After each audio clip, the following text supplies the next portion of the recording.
선택하는 인생, 영향을 끼치는 인생의 결과라고 좀 긴 제목을 잡았습니다. 먼저 창세기 1장, 이 부문은 잘 적어두시고요. 창세기 1장 26절에서 28절로 한번 넘어가겠습니다.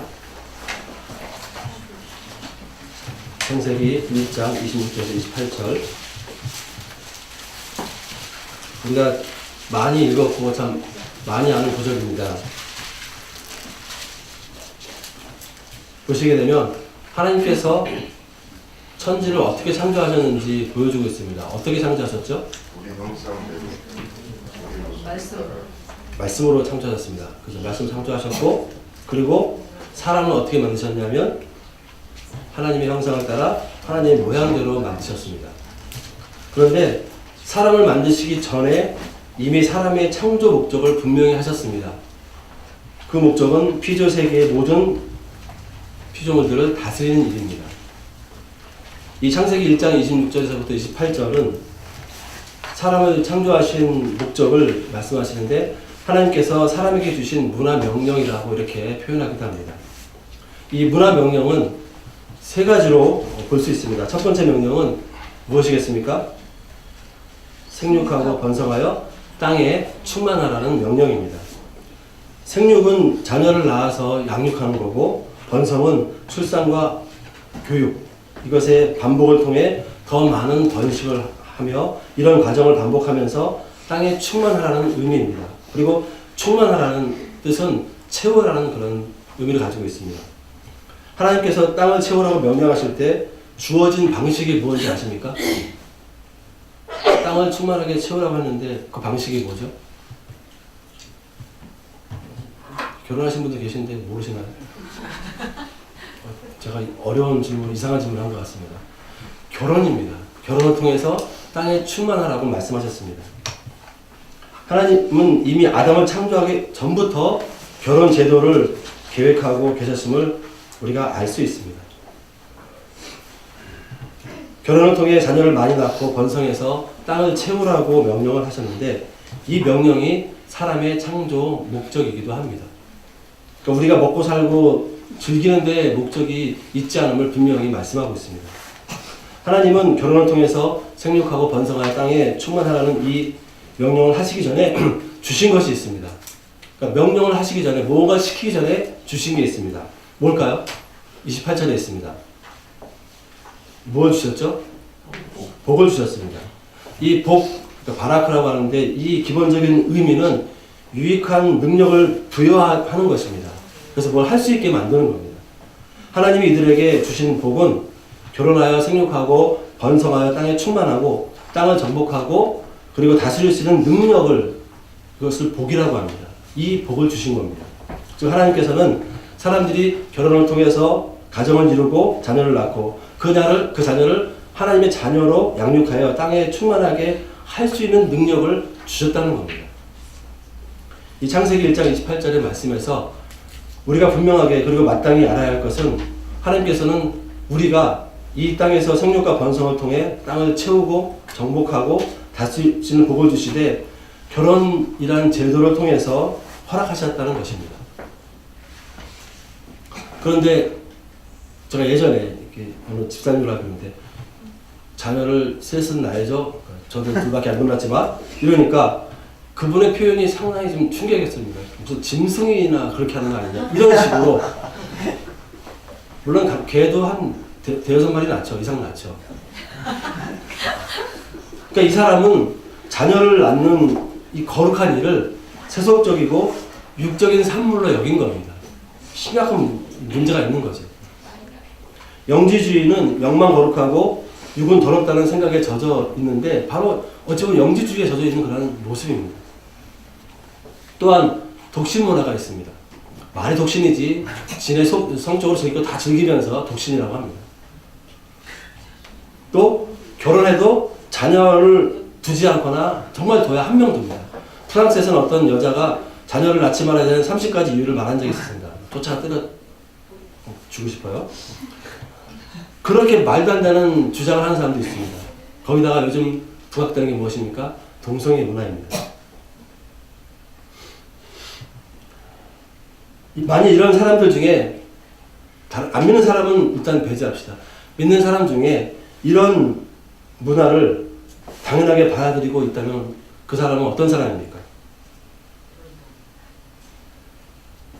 그 사람은 하나님께서 주신 이 문화 명령을 제대로 알지도 배우지도 이해하지도 못했고 또 알았다 하더라도 그것을 실천할 마음이나 의지나 능력이 없는 사람입니다. 그래서 어떤 사람은 독신을 고집하고 어떤 사람은 결혼을 해도 자녀를 끝까지 안 내려고 하고 자기 놀고 먹는 것만 즐거워하고 또 낳아봤자 하나만 낳고 그냥 자기 계획대로만 살고 또 동성애를 개의치 않는 그런 자기 주장을 내세우는 사람들이 있습니다.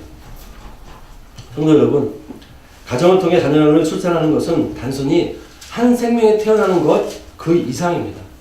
하나님의 형상을 닮은 영혼을 우리가 위탁받는 일이고 그 자녀를 하나님의 뜻에 부합하게 양육하고 그들이 또 그 다음 세대를 같은 식으로 하나님의 일꾼으로 세워서 땅을 충만하게 하는 거룩한 일입니다. 그러니까 하나 나신 분들은 회개하셔야 돼요. 여기 뭐 기회가 되면 2 이상 나십시오. 하나님께서 이런 일을 할 수 있는 능력을 우리에게 주셨다는 겁니다. 그러니까 자녀를 많이 낳을 수 있는 것은 하나님께 주신 복이고 능력이라는 겁니다. 여러분 이 시대의 문화가 어떤가 보십시오. 이런 성경의 말씀과 얼마나 배치되는지. 성경은 이것을 우리에게 복이라고 말씀하십니다. 우리는 이런 능력으로 땅에 충만하라는 하나님의 사역에 동참하는 복을 누리는 그러한 사람들입니다. 즉 반복하지만 결혼을 해서 가정을 이루어 자녀를 낳아서 하나님의 말씀으로 양육하는 일은 하나님께서 주시는 복이고 하나님께 한 영혼을 세우는 소중한 일입니다. 그리고 이런 일을 할 수 있는 능력도 우리에게 언제부터 주셨습니까? 태초부터 이미 준비되고 주어진 겁니다. 복은 기본적으로 어떤 유익한 능력을 부여하다는 의미인데 원뜻은 그래서 무릎을 꿇다, 복을 주다, 그리고 찬양을 하다 이런 뜻입니다. 이 성경에서 무릎을 꿇는 이유는 하나님께 기도와 찬양과 예배하기 위해서입니다. 또 복을 받기 위해서 무릎을 꿇습니다. 여기서 부모가 자녀를 하나님의 말씀으로 양육하고 번성케 하는 능력, 복을 받기 위해서 우리는 하나님께 무릎을 꿇어야 되는 것을 알 수가 있습니다. 한 단어에 복합적인 의미가 있는 것입니다. 우리는 하나님의 사역에 동참하는 특권과 능력을 부여받았습니다. 이런 관점에서 가정은 하나님의 명령을 순종하고 지키는 최소 단위이고 최후 보루임을 이 창세기 1장 26절에서부터 28절까지 해서 우리가 알 수가 있습니다. 하나님께서 주신 두 번째 문화 명령은 무엇입니까? 땅을 정복하라는 겁니다. 제가 질문할 때 성경을 보시고 답을 꼭 찾아보세요. 정복하다는 의미는 필요한 경우에 강제로 봉사할 수 있도록 만들어라 그런 의미를 가지고 있습니다. 여러분 땅은 사람이 살고 일하는 장소를 가리키고 신약에서는 복음이 전파되어야 될 장소로 그렇게 의미를 가지고 있습니다. 그리고 이 땅은 사람에게 정복되도록 맡겼습니다. 시편 115편 16절을 제가 읽겠습니다. 하늘은 여호와의 하늘이라도 땅은 사람에게 주셨도다.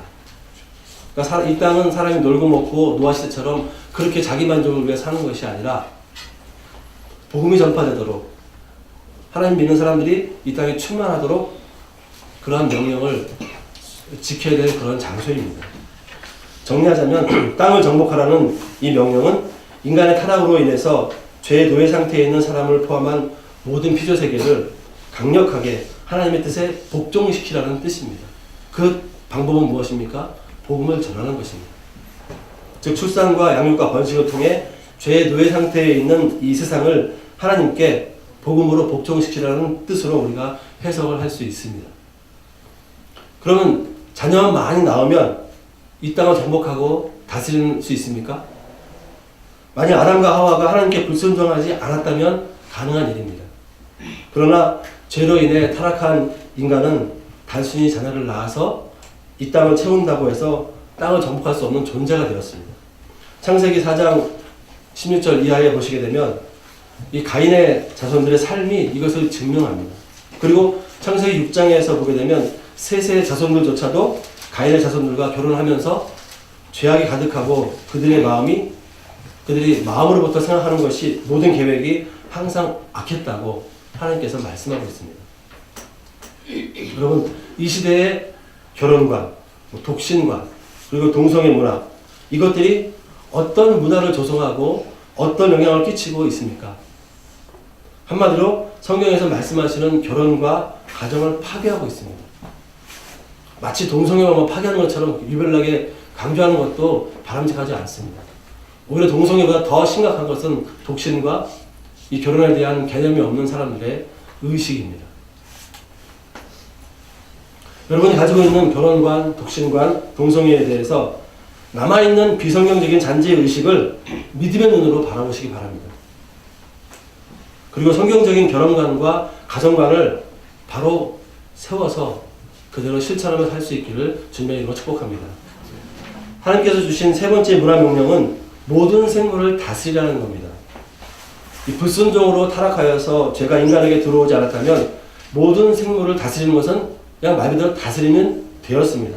그렇지만 불순종으로 인간이 죄된 본성을 가진 타락한 존재가 되자 모든 생물을 다스리는 일도 제대로 하지 못하게 되었습니다. 그래서 하나님은 이 모든 생물을 인간의 지배하에 두고서 다스리라고 명령을 하십니다. 인간의 사명은 모든 생물을 다스리는 겁니다. 우리는 하나님께서 이런 권리와 책임을 우리에게 주셨음을 깨닫고 피조물에 대한 주권을 행사해야 됩니다. 작은 것이 무엇입니까? 자연보호입니다. 제가 그렇게 진짜 구박을 심하게 했는데도 불구하고 꿋꿋하게 분리수거 안 하는 우리 교인들, 진짜 자연보호 하나도 못하는 거죠. 여러분 그렇게 생각해 본 적 없으십니까? 종이 한 장 쓸 때 이게 나무고 분명히 그런 게 있습니다. 무슨 자연보호 캠페인 나온 게 아닙니다. 그 하나를 아낌으로 말미암아 자연을 보호할 수 있다는, 자연을 다스리는 작은 일을 한다는 생각을 해보셨습니까? 하고 싶지 않겠죠. 귀찮으니까. 자연을 보호해야 됩니다. 그런데 이 말씀을 드리는 이유는 자연을 보호한답시고서 자연이 완전히 우상이 되고 이것을 섬기듯이 그냥 보호하려고 하는 사람들이 있습니다. 그런 단체가 있습니다. 이건 하나님보다 더 아주 소중한 존재로서 그냥 보호하려고 하는 목숨까지도 그냥 맡기는 그런 사람들이 있습니다. 영화에서도 이런 자연에 대해서 자연을 숭상하고 뭔가 높이는 그런 영화가 하나 있었습니다. 아주 엄청나게 여러분들도 덕분에 다 봤을 겁니다. 외국 영화 제임스 카메론이 만든 거 뭐 있죠? 틀려요. 아바타 맞나요? 거기 보면 결국은 자연을 숭배하고 정령을 숭배하는 게 노골적으로 나옵니다. 인간이 거기에 그냥 쑥 빠져버리는 거죠. 그러니까 이 시대의 어떤 문화의 모습에서든지 간에 하나님 온전히 섬기고 따르게 하는 것보다는 엉뚱한 것을 따르고 섬기게 하는 것을 볼 수가 있습니다. 이 결혼에 대해서 이야기하면 어떤 사람들은 마태복음 19장 12절에서 천국을 위해 스스로 거제된 사람이 있다는 예수님의 말씀을 인용하면서 독신을 강조하는 사람이 있습니다. 그러나 이런 사람들은 예수님께서 언급하신 독신의 분명한 의미를 희석시킨 사람들입니다. 어쩌면 모를 수도 있습니다. 예수님은 독신을 인정하셨지만 그 목적은 오직 무엇을 위해서입니까? 천국, 하나님 나라를 위해서 사용하라는 전제를 가지고 있습니다. 사도 바울도 고린도전서 7장에서 독신으로 지내도 된다는 언급을 하고 있습니다. 그렇지만 7장의 본질은 결혼을 유지하고 지키고 하나님의 계명을 순종하는 데 있습니다. 독신이나 이혼 후 홀로 지내는 것에 대해서는 바울은 분명히 내 의견이다 이렇게 기록했습니다. 하나님의 명령이라고 단언하지 않습니다. 그것이 고린도전서 7장 25절과 40절에 나와 있습니다. 이렇듯 결혼한 가정을 통해 하시려는 하나님의 뜻은 태초부터 준비되고 시작된 일이고 예수님이 오시는 그날까지 지속되어야 됩니다. 자녀를 낳고 자녀와 함께 세상을 하나님께 복종시키고 하나님의 다스림을 받도록 하는 그 시작의 출발점은 바로 가정입니다. 그래서 전업주부라는 그런 이상한 말도 성경적이지 않습니다.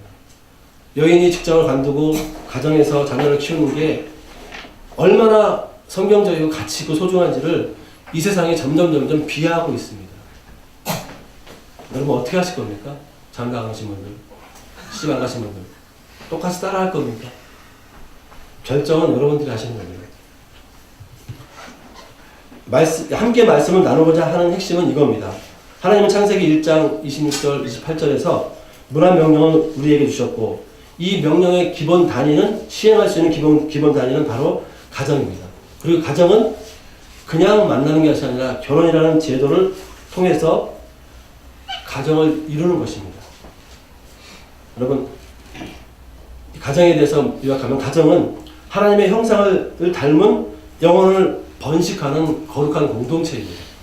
가정은 하나님이 주시는 복을 누리고 하나님의 사역에 동참해야 하는 거룩한 공동체입니다. 가정은 이 땅을 정복하고 다스려 하나님께 복종시키고 하나님의 다스림을 받는 세상으로 만드는 일을 해야 하는 최소 공동체입니다.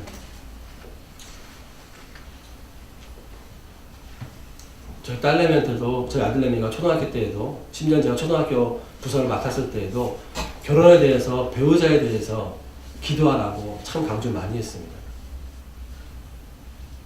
여기는 미혼들은 어떤지 모르겠습니다. 결혼에 대해서 언제부터 기도하고 준비했는지 모르겠습니다. 제가 청년부 사역을 하면서 청년들한테 물어볼 때마다 충격받는 결혼을 위해서 가정을 위해서 뭐 기도하냐? 아니요. 이 시대의 기독교회 안에 들어온 기도 문화입니다. 기도가 도대체 뭐냐? 이런 회의감이 들 정도로 그들은 자신의 가정에 대해서 미래의 결혼에 대해서 생각이 없는 것을 보게 됩니다.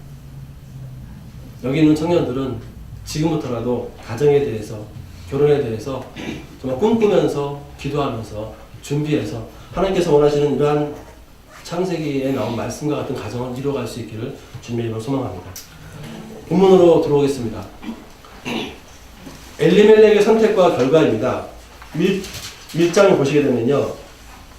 1장 1절에 2절에 보시게 되면 이 엘리멜렉이라는 사람이 그 이스라엘 땅에 흉년이 들자 모압으로 이사를 갑니다. 그러니까 우리로 치면은 좀 거리는 멀지 않지만 이민과 같은 거죠. 완전히 언어가 다르고 문화가 다른 곳으로 가시기 때문에. 그러니까 흉년이 들었다고 해서 가족을 끌고 모압으로 이제 이사를 갔습니다. 그런데 이 엘리멜렉에 대해서는 가서 그냥 죽었다입니다. 또 그 두 아들도 모압 여인을 아내를 맞이했지만 아버지와 같이 죽었다. 이렇게 기록하고 있습니다. 엘리멜렉은 사업을 위해서 또는 단순히 가정이 좀 잘 되기를 위해서 이민이라는 어떤 힘든 결정을 했을 수도 있습니다. 그러나 그의 선택은 하나님의 통치를 받는 땅, 여기서 벗어나는 일이었습니다. 모압 사람들이 어떤 민족입니까? 이 사람들은 이스라엘 애굽에서 나와 가나안으로 들어가라고 할 때에 못 가게 방해를 한 사람입니다. 그리고 발람 선지자를 통해서 이스라엘 민족을 저주하는 그런 하나님의 그 사역을 방해하는 못된 민족이었습니다. 그래서 신명기 23장 13절에서는 이 사람들은 영원히 하나님의 백성이 되지 못하게 하는 법을 정하셨습니다. 이런 민족이었습니다. 그러면 그 본성이 어디 가겠습니까? 엘리멜렉은 하나님을 거역하고 저주하며 우상 숭배하는 모압을 선택했다는 겁니다. 분명히 잘못된 선택으로 볼 수밖에 없습니다. 아들들도 비록 이민했다 하더라도 하나님의 백성들 중에서 여인을 선택해서 결혼을 했어야 되는데 그렇지 않고 모압 여인과 결혼을 했습니다.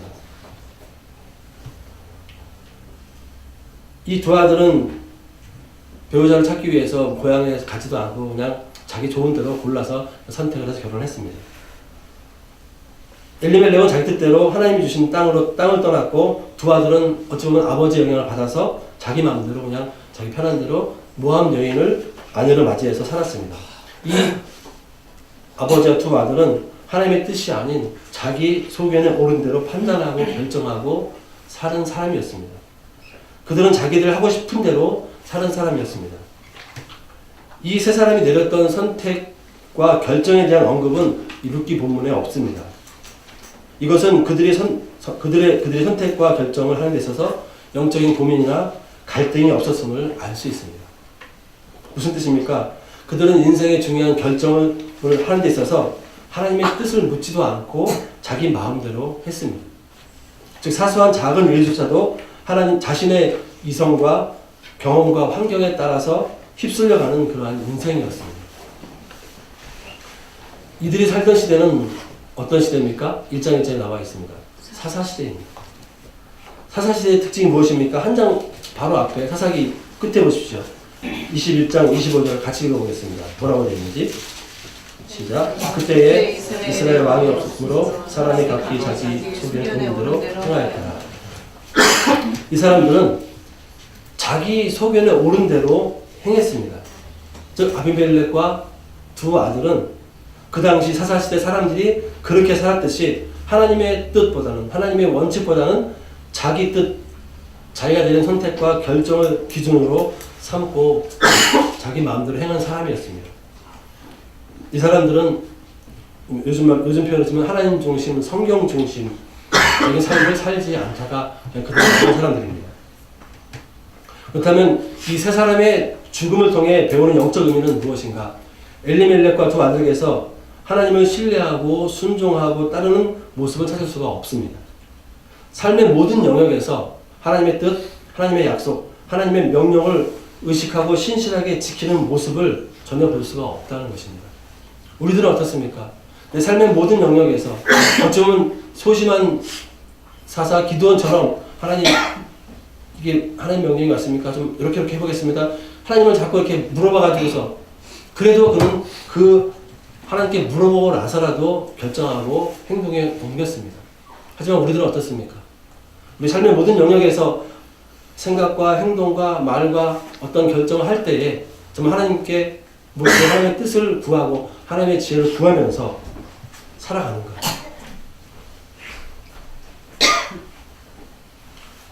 이렇게 사는 사람은 아무런 소망 없이 평범한 죽음의 인생으로 끝을 냈습니다. 그러니까 태어나서 살다가 죽었다.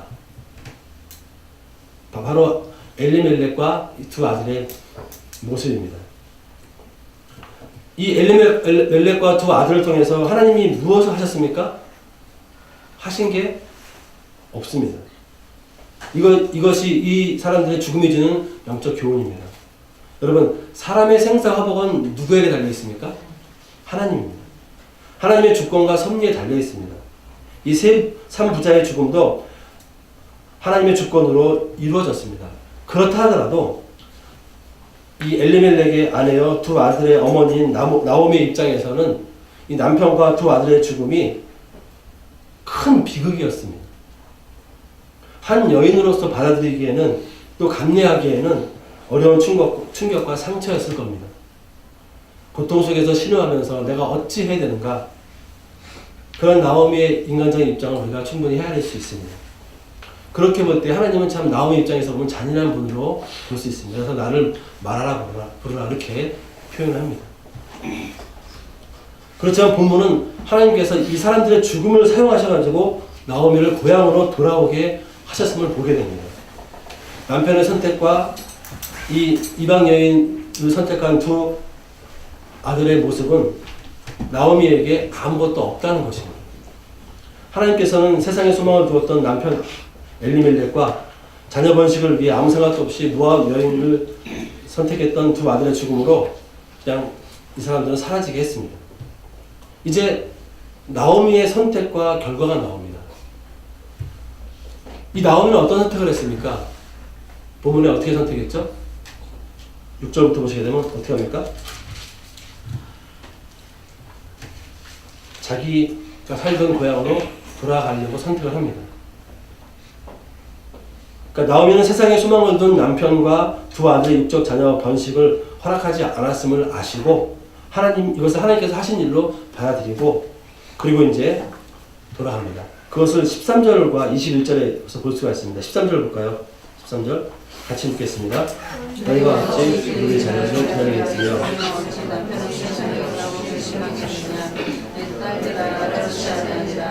여호와의 손이 나를 치셨으므로 나는 너희로 말미암아 더욱 마음이 아프도다. 21절 내가 풍족하게 나갔더니 여호와께서 내게 비어 돌아오게 하셨느니라. 여호와께서 나를 징벌하셨고 전능자가 나를 괴롭게 하셨거늘 너희가 어찌 나를 나오미라 부르느냐 하니라. 이 표현에서 나오미는 하나님의 그 이름을 부르면서 하나님께서 하신 일이라고 고백하는 모습을 볼 수가 있습니다. 말이 그렇지 아들들의 죽음, 남편의 죽음이 하나님의 계획 속에 있다라고 표현한다는 게, 고백한다는 게 그렇게 쉽지만은 않을 것입니다. 정말 이 룻기서가 우리에게 흥미진진하고 영적인 도전을 주는 이유는 바로 나오미의 선택에서부터 시작됩니다. 나오미는 하나님이 나를 치셨고 나를 빈손으로 돌아오게 하셨고 나를 징벌하셨고 나를 괴롭게 하셨다고 13절과 21절에서 고백을 합니다. 남편은 세상을 선택했고 아들들도 세상의 여인을 통해서 자녀를 얻으려고 했지만 죽음으로 그들의 결정과 선택과 목적은 아무것도 이룬 것이 없게 되었습니다. 이런 일련의 과정이 하나님이 하신 일임을, 하나님의 주권임을 받아들입니다. 그래서 고향으로 돌아오려고 결심을 합니다. 근데 나오미가 고향으로 돌아올 때에 누가 같이 옵니까? 누가 같이 왔죠? 어려운 문제인가요? 좀 잠들게끔 대답해보세요. 누가 같이 올 결정했죠? 룻입니다. 아, 힘들어. 이 나오미의 선택은 귀향입니다. 나오미의 선택은 하나님의 백성이 살고 있는 하나님의 땅으로 돌아가는 것입니다. 즉 다시 하나님의 다스림 안으로, 그 영역 안으로 들어가면 선택을 한 것입니다. 룻기의 결과를 먼저 말씀드리면 나오미의 며느리 룻은 고향 베들레헴에서 엘리멜렉의 친족 보아스와 결혼해서 행복하게 잘 살고 또 예수님의 족보에 들어가게 되었다. 이겁니다. 단순한 해피 엔딩으로 볼 수도 있습니다. 그런데 하나님의 백성의 이름을 올릴 수 없는 모함 여인 유인이 다윗 왕의 증조 할머니가 되었다는 것입니다. 룻은 하나님의 역사, 성경의 역사에 기록되는 영광을 얻게 된 존재였습니다. 그게 누구 때문입니까? 바로 나오미 때문입니다. 엘리멜렉과 룻의 남편의 선택 때문은 분명히 아닙니다. 바로 시어머니 나오미의 선택 때문에 이 룻은 하나님의 예수님의 족보에 들어가는 은혜를 체험하게 된 것입니다. 그래서 우리는 나오미의 신앙이 어떤가를 봐야 됩니다. 나오미는 자기 며느리를 하나님의 백성으로 만들 수 있는 아주 강력한 그런 신앙이 있는 사람이었습니다. 나오미가 어떻게 신앙생활을 했는지 한번 보십시오. 어떻게 신앙생활을 하고 있습니까? 보셨나요? 룻기를 보신 분은 찾을 수 있습니다. 설명하지 않습니다. 내용이 없습니다. 하지만 룻의 고백을 보면 나오미의 영적인 영향력 혹은 그의 신앙을 우리가 가늠할 수 있습니다. 이별 장면을 간단히 설명하면은 이제 오늘 본문이 룻과 그다음에 오르바 그리고 나오미가 이제 나오미를 따라갈 때 나오미가 늘 가라 하니까 이제 그 헤어진 장면인데 권면하면서 이제 너의 고향으로 돌아가기를 이야기합니다. 그럴 때 오르바는 울면서 이별을 하고 그리고 자기 백성에 돌아갑니다. 근데 그냥 가는 것이 아니라 그 이별을 정말 슬퍼하고 울면서 헤어집니다. 한참 젊은 여인이 남편과 사별한 것도 힘들어서 억울할 텐데 여러분 시어머니를 모시고 상상한다고 생각해 보십시오. 요즘 세상 같아서는 어떻겠습니까? 어떻게 표현하겠습니까? 내가 왜 해? 뭐 이러겠죠. 그렇지만 시어머니의 고향으로 같이 가려는 그 모습, 친정으로 돌아가는 시어머니의 당부에 눈물을 흘리면서 헤어지는 모습에서 혹시 그것이 신용이라 할지라도 오르바는 그만큼 자기의 시어머니를 많이 생각했다는 것을 알 수가 있습니다. 그런데 이 룻의 경우에는 오르바보다 더 그 이상이었습니다. 16절을 읽겠습니다. 1장 16절 룻이 이르되 내게 어머니를 떠나며 어머니를 따르지 말고 돌아가라 방문하지 마옵소서. 어머니께서 가시는 곳에 나도 가고 어머니께서 오시는 곳에서 나도 머물겠나이다. 어머니의 백성이 내 백성이 되고 어머니 하나님이 나의 하나님이 되시리니. 어머니가 가시는 곳에 나도 가겠고 어머니께서 머무시는 곳에 나도 머물겠습니다. 어머니